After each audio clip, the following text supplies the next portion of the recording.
আসসালামু আলাইকুম। আমন্ত্রণ জানাচ্ছি জাগো ফুটবলে। আপনাদের সাথে আছি আমি মমতাজ শাহিন রুম্পা। শুরুতেই জানিয়ে দিব আপডেটগুলো।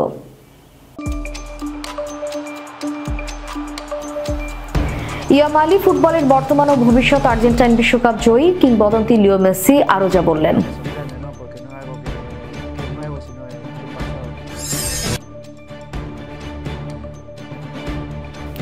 ধর্ষণের মামলা থেকে মুক্তি পেলেন কিলিয়ান এমবাপ্পে।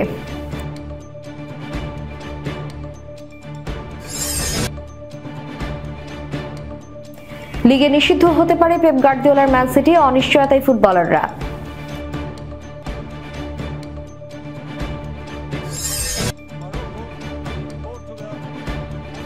মরক্কো, পর্তুগাল ও স্পেনের বিশ্বকাপ ইনফান্তিনোর কাছে মানবতার উৎসব।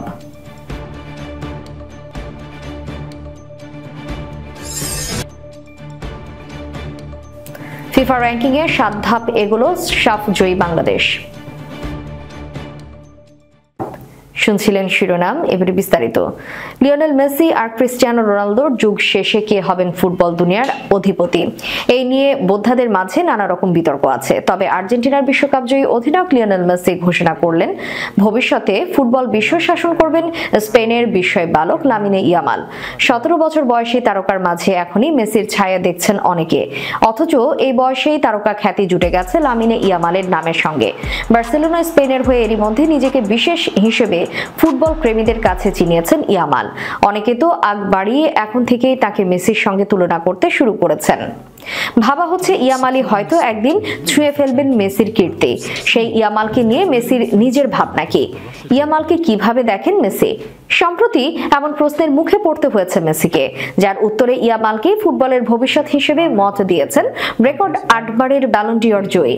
সম্প্রতি জার্মানিতে অ্যাডিডাসের এক ইভেন্টে ইয়ামালকে নিয়ে কথা বলতে এই কিশোরের প্রশংসা করেছেন মেসি।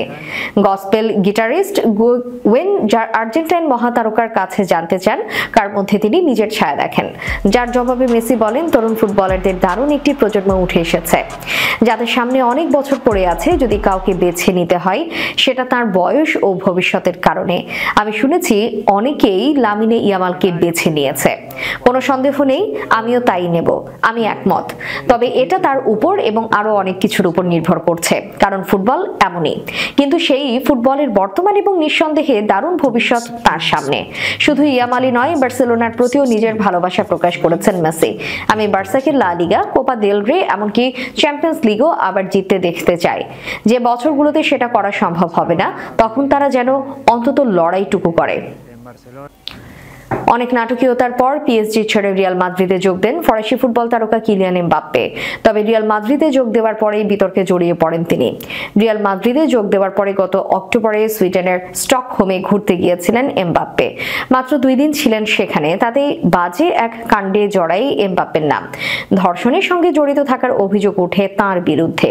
তবে শেষ পর্যন্ত সেই অভিযোগ মিথ্যা প্রমাণিত হয়েছে। এমবাপ্পের বিরুদ্ধে অভিযোগ ওঠার পর থেকেই বিষয়টি নিয়ে তদন্ত শুরু হয়েছিল। তবে এর সঙ্গে তার সংশ্লিষ্টতা পাওয়া না যাওয়ায় তদন্ত প্রক্রিয়াও বন্ধ করে দেওয়া হয়েছে।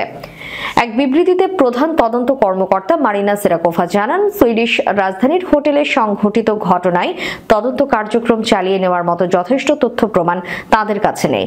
সেরাকোভা বলেন, তদন্ত কার্যক্রম চলার সময় সুপরিচিত এক ব্যক্তিকে যুক্তিসঙ্গত কারণে ধর্ষণ এবং যৌন নিপীড়নের 2টি ঘটনায় সন্দেহের তালিকায় রাখা হয়। তবে আমার মূল্যায়ন হচ্ছে তদন্তে এগিয়ে নেওয়ার মতো যথেষ্ট প্রমাণ হাতে নেই, এ কারণে এই তদন্ত প্রক্রিয়া বন্ধ করা হলো।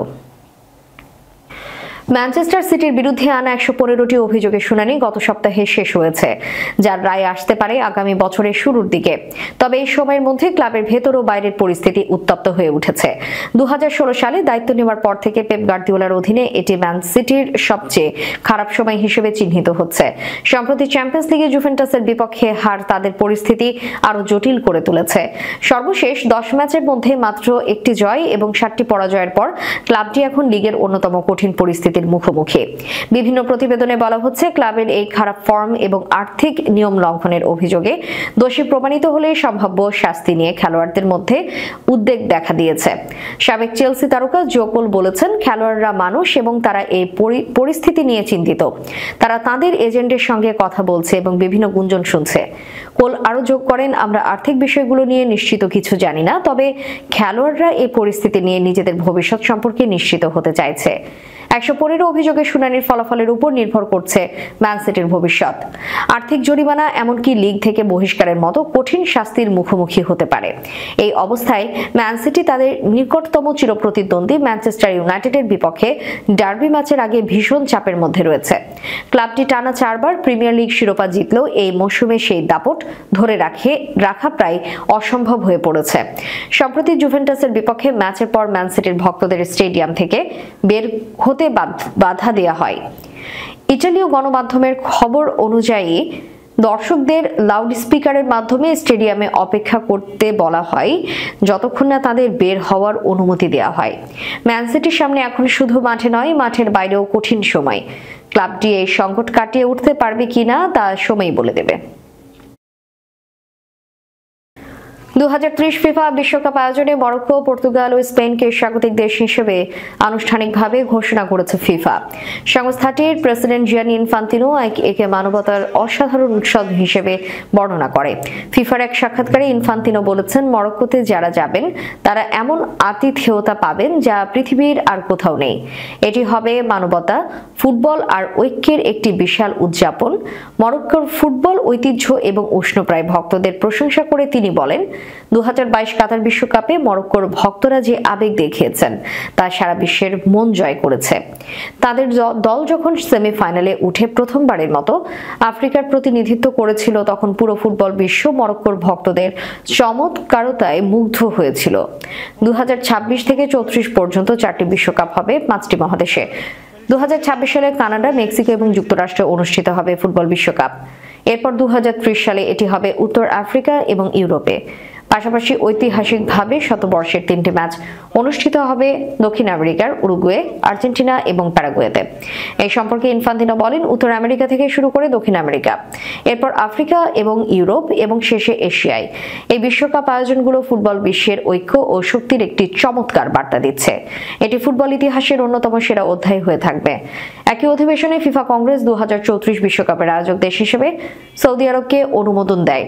মরক্কো, পর্তুগাল এবং স্পেনের ভক্তদের জন্য এটি শুধু একটি বিশ্বকাপ নয়, বরং ফুটবলকে উদযাপন করার একটি বিশেষ সুযোগ। আর ফিফা আশা করছে এই আয়োজন ফুটবল বিশ্বের জন্য একটি অনন্য মাইলফলক হয়ে থাকবে। ফিফা র্যাঙ্কিং এর 7 ধাপেগুলো সাফ জয়ী বাংলাদেশ। ফুটবলে বাংলাদেশের পুরুষরা পিছিয়ে থাকলেও সাম্প্রতিক সময়ে উল্লেখযোগ্য সাফল্য পেয়েছেন নারীরা। চলতি বছরেই নেপালকে হারিয়ে টানা দ্বিতীয়বারের মতো সাফ চ্যাম্পিয়ন হয়েছে বাংলাদেশের মেয়েরা। এই সাফল্যের স্বীকৃতিও পেল লাল সবুজ জার্সিধারীরা। আজ শুক্রবার সর্বশেষ প্রকাশিত ফিফা র্যাঙ্কিং এর 7 ধাপ এগিয়ে 132 নম্বরে উঠে এসেছে বাংলাদেশের মেয়েরা। বর্তমানে তাদের রেটিং পয়েন্ট 1097.55। শেষ করার পূর্বে সংবাদ শিরোনামগুলো জানিয়ে দিব আরো একবার।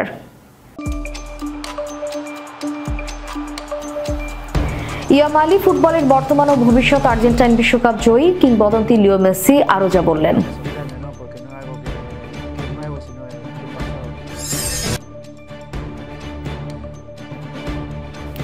ধর্ষণের মামলা থেকে মুক্তি পেলেন কিলিয়ান এমবাপ্পে।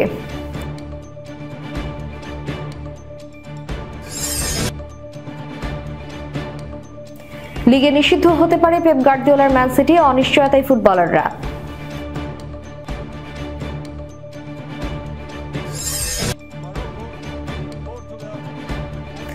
মরক্কো, পর্তুগাল ও স্পেনের বিশ্বকাপ ইনফান্তিনোর কাছে মানবতার উৎসব।